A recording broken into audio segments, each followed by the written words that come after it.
Stratasys multi-material 3D printing. What is it? What's the advantage? Let's talk about that next. Multi-material printing in Stratasys. Let's talk about what that is, what's the advantage, what's the appeal, what's the feasibility of using that in design going forward. Multi-material printing, what is it? So the idea is that you can print multiple materials within the same component. All right, so you can imagine, like the examples that I've seen are a little figure inside a transparent nub over the top of it.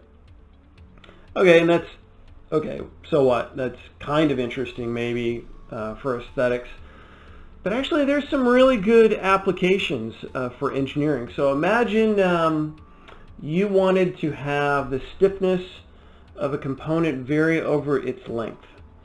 So you could have the core of that component be one material that is stiff, and you can vary its width over the length of the component, and then you could encase that in a less stiff material.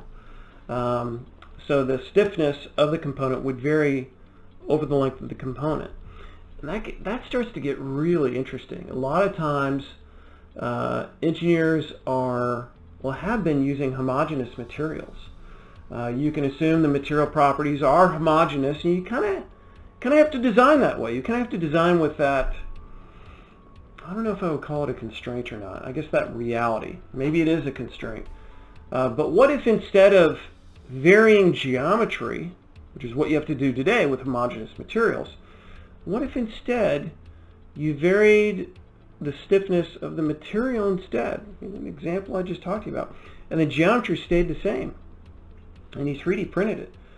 I mean, now you're starting to talk about some really interesting applications and how that technology can be used. You can solve whole new sets of design problems with that.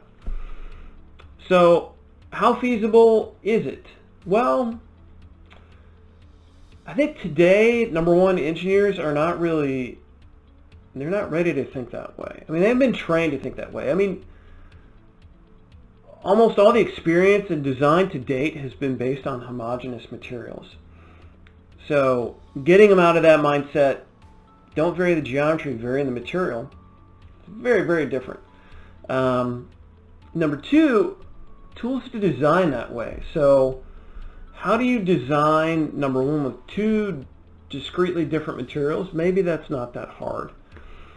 But as you progress and you move into materials that can vary, with material properties that can vary continuously instead of discretely, where you have a discrete boundary, there aren't really any tools that are there today that let you specify that.